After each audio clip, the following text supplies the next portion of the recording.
30 minutes. Love it.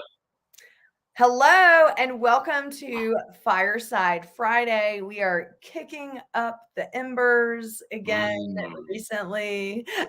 The embers. We took a nice break during the winter when the fireside probably should have happened. But either way, it's nice to be back. What these fireside chats, they were kind of born out of COVID, just bringing people on that are part of the community that really people can relate to and are doing great things in the mental health community. And also, that we kind of look to for some intelligence and wisdom. Yes, you have both, Bryan. And, just people we really love to hear from. Innovative advocates. That's who we want to showcase on these chats. So if you're interested, or if you know anyone that you think would be great for a fireside chat, just give us an email at ocdgamechangers@gmail.com. Now, OCD Game Changers is a nonprofit, 501c3, raising money to do events worldwide. We have a lot of really exciting events coming up. I was just telling Ryan this weekend, as you saw in our last fireside, we were doing a rap cipher, which is kind of a rap battle, I think, in Tulsa, Oklahoma. I'll be there next weekend. We actually had to move it from the 13th to the 14th, or the 14th to the 15th, because I guess the venue had a small fire. Everything's okay. They just wanted an extra day to make sure to clean everything up. And so it's all cozy. So it will be Sunday, the 15th. I will be there. Ollie, my dog, will be there. We're driving. And there'll be plenty of footage, video, everything. It's going to be really exciting. And it's also bringing together communities that really need to start talking about mental health. Marshall is really passionate about bringing awareness to the Black community. And he really feels like that doing like cultural things like rap are really going to bring people in and help us get comfortable talking about mental health. Game Changers is more than happy to be there. I'm going to sit on the stage. I'm not going to be rapping. But I am going to be talking about mental health and, of course, building relationships and networking in a community that I can't wait to bring in and do more things with Game Changers. Other than that, look for information in October. We're going to be doing an event in Spain and the UK. Whoop, whoop. It's going to be so awesome. Alejandro Ibarra and Stuart Ralph are helping us with those events, but we'll have more information about that at some point. If you'd like to donate to Game Changers, all proceeds go to our events. We like to help get people to events if they can't afford the admission. So please go to ocdgamechangers.com and donate. All your dollars go toward our nonprofit. We are a 501c3. So without further ado, let's get to you, Bryan. Bryan is one of my favorite people to talk to on these chats because I just love you and you're awesome. And I have just seen you come so far from not doing any advocacy to all of a sudden just like running out of the gate, kicking some serious ass. So I know you're doing a podcast, but we haven't talked in a long time. So just catch us up on how you're doing, what you're doing, and how you arrived at doing what you're doing. Man, this is going to take about 72 hours.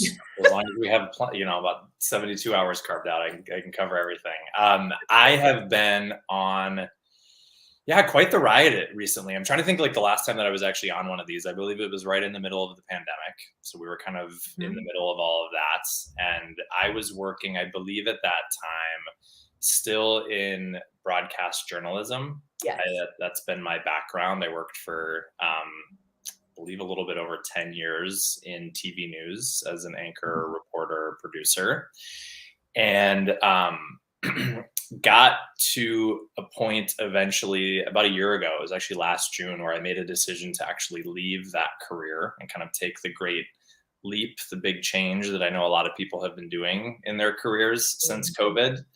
And I have what's that? It's like the mass job exit. It is. I think a lot of people, it gave us a lot of time to do some soul searching and really figure out, what do I want to actually be doing with my life? And so I started grad school. For mental health counseling. I just actually today started my fourth semester. So I won't graduate for over about a year. So I still have a little bit of time left, but our program up until now has been all virtual, a lot of time on Zoom and all of that, which has had benefits and like being flexible and that sort of thing with being able to travel, but not being able to have that kind of one-on-one personal connection has been so tough. hard. We're finally getting that. It felt so refreshing to actually be sitting in a classroom today and like oddly anxiety provoking at the same time being around a whole bunch of humans. And so doing grad school on track. I think at this point, I do want to become a therapist. I've been realizing more and more as I've been diving into this that I think that's work that I feel really called to do. I have been doing a lot of advocacy work, obviously, over the years and kind of telling my story on a bigger scale. And I think right now, really craving actually being able to work and help people one-on-one and hold that space. You'll be so good at that. You're already good at it, and you're not even a therapist. Well, thank you. I appreciate that. And so in addition to school and going through that whole journey, I'm hosting a podcast. So I started, I believe it was like last November, I started it. It's called the Take What Serves, Leave the Rest podcast. And so it's been a really nice blend of my background in broadcasting and kind of some of the, the work that I've done there, and then actually aligning that with the work that I feel just so called to do around mental health and healing and mindfulness. And we really cover a lot of different things. Chrissy, you were a guest on the podcast, which was amazing, sharing your story. And it's really become just this space to ultimately just provide a safe space for people to share and open up and kind of talk about what they've gone through when it comes to mental health. And I know one of our most recent episodes interviewed a woman who struggled really bad with perinatal OCD. So we definitely talk. It's not just OCD specific, but we talk all things mental health. But I definitely, as somebody who lives with OCD, it comes up quite a bit. So kind of between the podcast, between school, just taking it all one day at a time, and it's been quite the ride. Tell me about the name. Take what serves and leave the rest. Yeah. Wait, did I just say that right? Yeah, you nailed Yes. it. You got it right. You got it right. I probably wouldn't even correct you if you got it wrong. I'd be like, yes. No, always correct. So I felt like, I feel like there's a lot of messaging out there around mental health and just well-being and just life in general, where it's a lot of like, this is the way, like do this and you'll, you'll be happy once you do this, or because this worked for me, you should do it too. And that, like what works for one person isn't necessarily going to work for everyone. And so I really just love this idea of people sharing their story, people talking about things that resonate for them. And there's going to be things from those stories or topics that we talk about that resonate. And there are going to be things that don't. And it doesn't mean that you have to throw it all out if one piece doesn't necessarily resonate for you. You can just take little bits and pieces that work for you, that kind of align with you, that you can take moving forward, and just leave the rest. Like the last thing that I want anything that I'm associated with to come across as is, I don't want people to think it's like, hey, this is what's worked for me, so you have to do it. And if you're not doing it this way, then it's wrong. There's a lot of like right or wrong out there. And I think everybody has their own unique path to taking care of themselves and, managing their mental health. Does that resonate with you at all on a personal level in your mental health journey? Big time. Big time. Yeah. Cause I don't know, like what comes up for me initially with that question is, so I'm really, really, really drawn to mindfulness, holistic approaches, yoga, breath work. Like that world deeply speaks to me. And I think for a long time, I was really immersed in that. And I remember thinking that like, I either have to be fully in on this and like, there's like these holistic approaches to mental health. And then there's maybe these like more Western approaches to mental health, like therapy and like medication and some of the more medical model stuff. And I used to always feel like I had to pick one or the other, like either I'm this or I'm this, which is a very like not healthy way of looking at it, and really very OCD way of looking at it, right? I was actually going to say that, but I was like, oh, should I say that? So the power for me, and what's been so huge for me, is when I can take bits and pieces from this holistic world that resonate for me, and I leave the rest, and I take the pieces from maybe this more, Western approach, like medication that served me so well and has been so helpful. And I leave some of that stuff that doesn't resonate. Like, we're never going to fully identify 100% with anything, I don't think, but there's little bits and pieces that. Well, people sure do tout that you should only identify with one or two things, especially in the mental health community. It's really a detriment, especially when you have a disorder that Googling and looking up social media accounts totally is part of your recovery. Yes. And it's that, I see Felice in the Hi, Felice. Hi, Felice. How are you? Yeah, talking about that black and white thinking. It's such a it causes a lot of struggle. I think that causes a lot of problems when we get sucked into that too far. And really, I like that take what serves, leave the rest motto. I think is like the gray area. It's the middle ground of where I think a lot of the magic kind of happens. Well, I'm going to be bold and just say something that I might regret later, but whatever. I mean, as if I said a lot of things that at the end of the day, whatever. I think that we as people with OCD have a very unique obstacle where we have a lot of things out there that are the wrong way to get treatment for OCD, right? Okay, it's CBT, but you have to do CBT with ERP, or it's EMDR, wrong. It's this, wrong, wrong. So we're fighting to get the right information to people, but then it's so stringent. The right information is so stringent. You're not allowed to stray out of it. Once you find out it's ERP that treats OCD, there's no other way. There's nothing else. And you shouldn't do anything else. And if you fail at ERP, it's your fault. Sure. So I think that we have this very odd situation with OCD, which I love that this is how you're approaching this on the podcast, because I did EMDR for trauma and it massively helped my OCD. I didn't do it for OCD. I did it for trauma, which then freed up a lot of stuff that was contributing to OCD. Right? I was like stringently told EMDR is the devil. Well, and I've, in my own ways, I've had, getting to this place where, we're wanting to do deeper work around things like trauma and kind of going beneath the surface. I know for me has been deeply terrifying as somebody who lives with OCD, because it's number one, absolutely, we are kind of taught, right? Like trauma is almost a bad word, maybe sometimes in OCD communities, and I do. A lot of people do.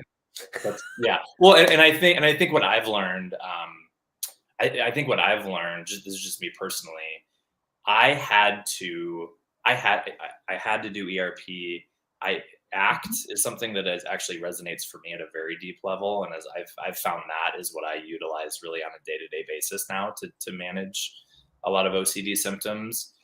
I had to get my mind to a place where I had a relationship with intrusive thoughts and how my mind worked first. And then that is what allowed me, I think, to start digging maybe a little bit deeper and do some of the deeper work on myself.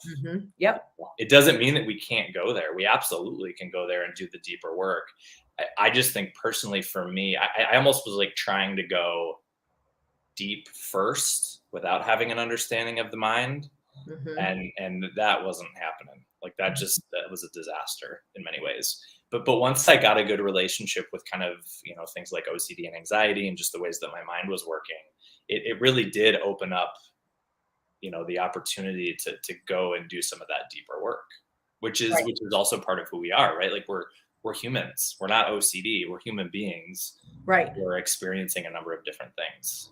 And I was the opposite. I was behavioral work first, which was amazing. I mean, I don't know where I would be without Phillipson and his willingness to be able to do phone sessions with me across state lines, right? But then I didn't realize that I could, or I was scared to do the deeper work. To me, it was just, well, ERP is the gold standard. Why don't I feel great? And there was so much more. And this is not, by the way, Phillipson's fault. Like we did our work, and then I left and tried to live life. But at the same time, there was so much more that was not communicated. Back then, to be fair, back then there wasn't even really internet. But still, if we're not talking about recovery as the whole person and the whole being, OCD is not just OCD. There's always more. There's always, there's always a place where OCD sits, that sometimes you have to lift the OCD and look underneath and go, okay, what's going on out here? And when we're hearing this is all there is, or when we go certain places and you have advocates saying, this is all you have to do, or therapists saying, oh, just do this, or say, maybe I am, maybe I'm not. Don't get me started.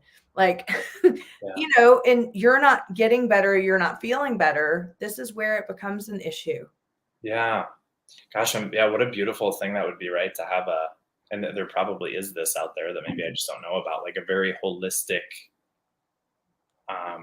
center for OCD, where you're not only doing ERP and kind of doing some of the mind stuff, but we're also doing a lot of deeper soul work, as well, like on ourselves and doing some of the deeper work too. I wonder if John Hirschfield at Shepherd Pratt does that. He opened up a center pretty recently, and they do like a retreat style stuff, but they bring multidisciplinary team in to treat the whole person. So he's doing a lot of innovative work. So and it's tough, right? Because like when you're so wrapped up in the headspace of OCD, it's hard to even think about doing anything other than just getting that under control, right. and maybe getting it under control is a bad way to put that. It's more, getting it to a place where you can maneuver it and have a relationship with it, where it doesn't suck you in every moment of every day. Well, get out of the OCD haze. Yes. I really do think that's step number one. And then I think down the road, it kind of opens up some opportunities to go deeper. If somebody wants to, right? That's always a choice. That's not, that's everybody's kind of path to figure out where they want to go with that. I really haven't understood a lot of this. In fact, I guess like 2 or 3 years ago, if we were having this conversation, I would feel kind of whatever, or I don't know. But I really, not that I don't think that you're telling the truth at all, but how you don't know what you know until you know? Yeah, absolutely. For sure. Did that make sense? Totally. But it hasn't been until the last couple years. And I think especially with the pandemic, and just people who maybe had their OCD under great control, and then all of a sudden they're at the depths again, and then being able to do a lot of group work with people and peer support. I mainly working with taboo themes has really opened my eyes to like the dark side of treatment for OCD. Whereas for me, my theme wasn't taboo, it was sexual orientation OCD. Like at the end of the day, I would have, if that was my preference, that would have been fine because I didn't see anything wrong with it. Yep. You don't feel that way with pedophilia, right. Or incest, or these horrible taboo themes, right? And so when you're working with people and you see like, these are not people that are not motivated, They want to get better. Yeah. There is a degree of, there's always going to be a degree of resistance, because you can't sit in a coffee shop and be like, so I'm worried I'm a pedophile, right? Like you can't do that. Totally. As you're sipping your tea there with your croissant. Yes. Well, the other person would be like, bye. Because it's inflammatory, right? And so there is a different degree of how to approach that in, like you're talking about, all these levels, all this deeper stuff. Yes. I'm not saying that the themes are different. I'm just saying they come with a different degree of shame, a Yes. different degree of guilt, and it is harder to engage in a treatment that says you have to accept this or you won't get better. Yes.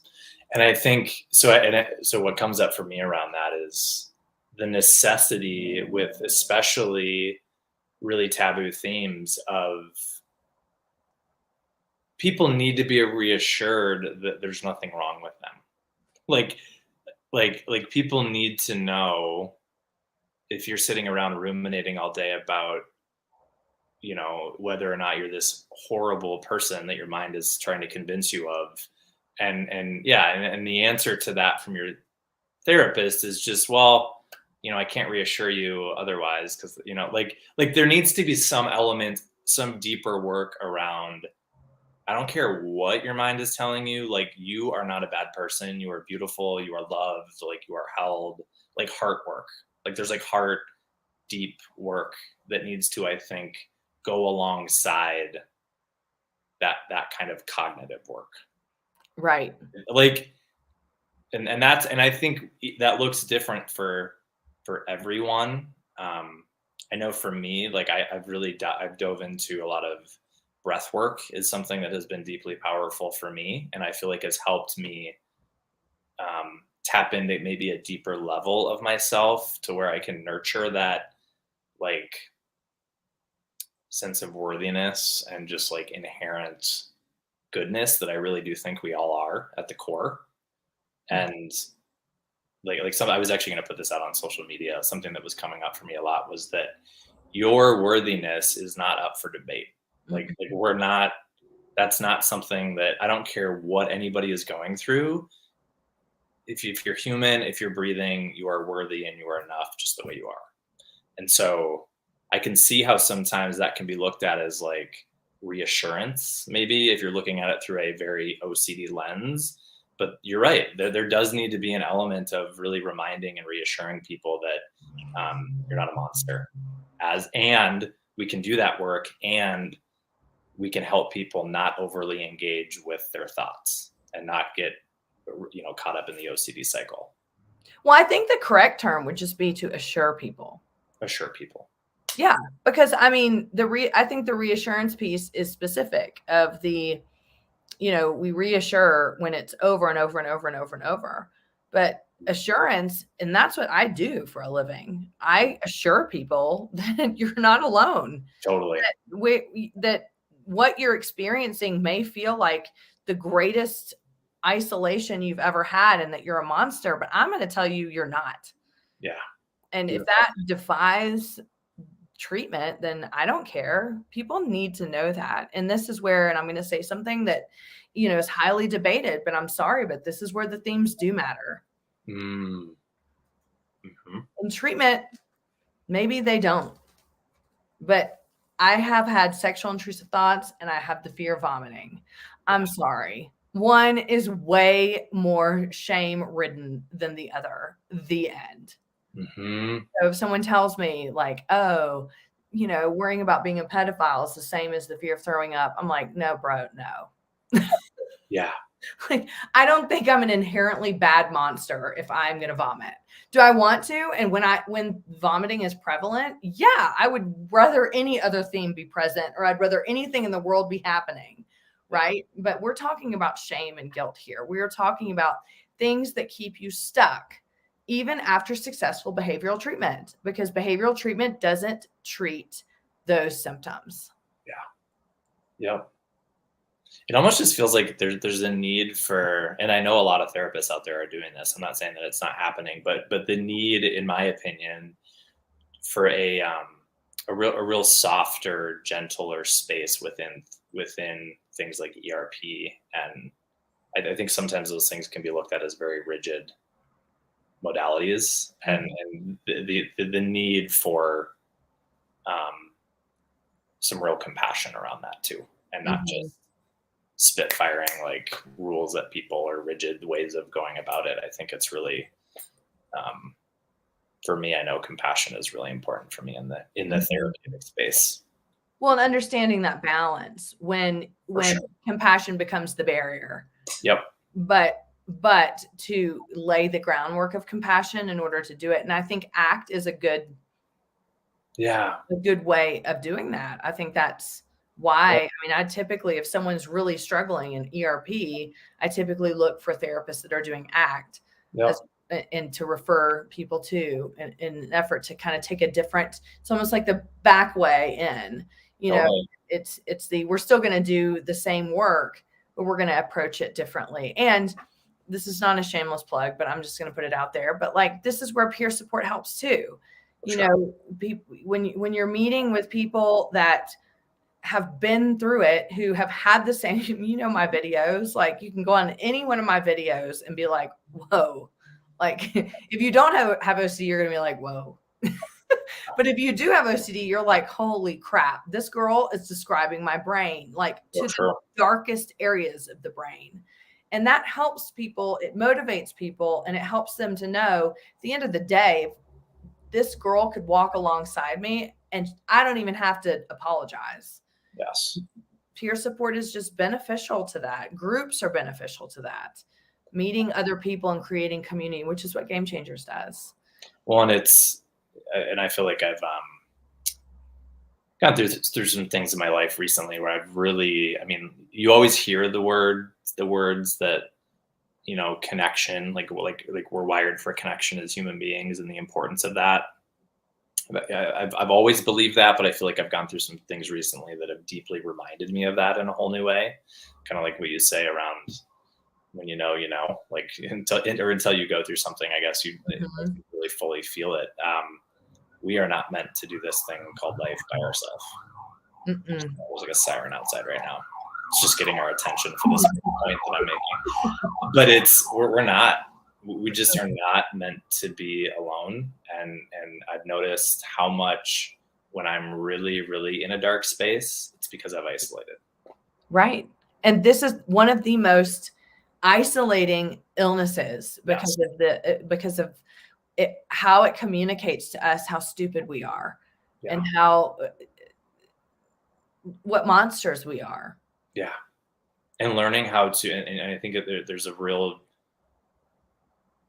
a process of learning how do we reach out and connect even when some of the really, really, the really taboo themes are really taking hold.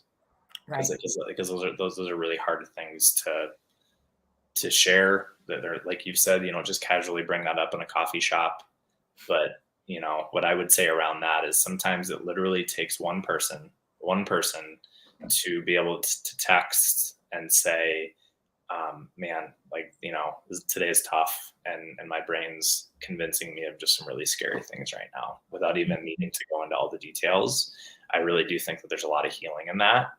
And just speaks to the importance of these communities right here, OCD Game Changers, like coming together, doing this work and feeling supported in it is huge. It's a really huge deal.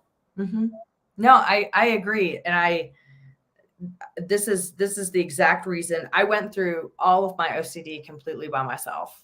I mean, utterly alone. And even after diagnosis and effective treatment, I was still so alone. And I knew that there were people out there, and I thought, I have to find them. I have to find them in order to know that at the end of the day, like, people really can know me for who I am. Not that OCD is who I am, but inherently when you have OCD, you think I'm keeping things from people and people don't really know me. And yeah, a lot of people know me and they don't know all the things that go on in my brain, but to not be able to freely talk about something that impacts your everyday life that's not obsessive or compulsive, I mean, you really feel like you're losing connection with people. And I hear that a lot, and I felt that a lot. People don't really know me. I feel like I'm missing out because people don't know the deep parts of me. Is OCD real? And is it I mean, I'm not going to reassure everybody listening, but like maybe it is, maybe it isn't. I'm just kidding. But I mean, that's not the depth of who I am. But by withholding even the fact that I would be suffering is not connecting with people. Yeah.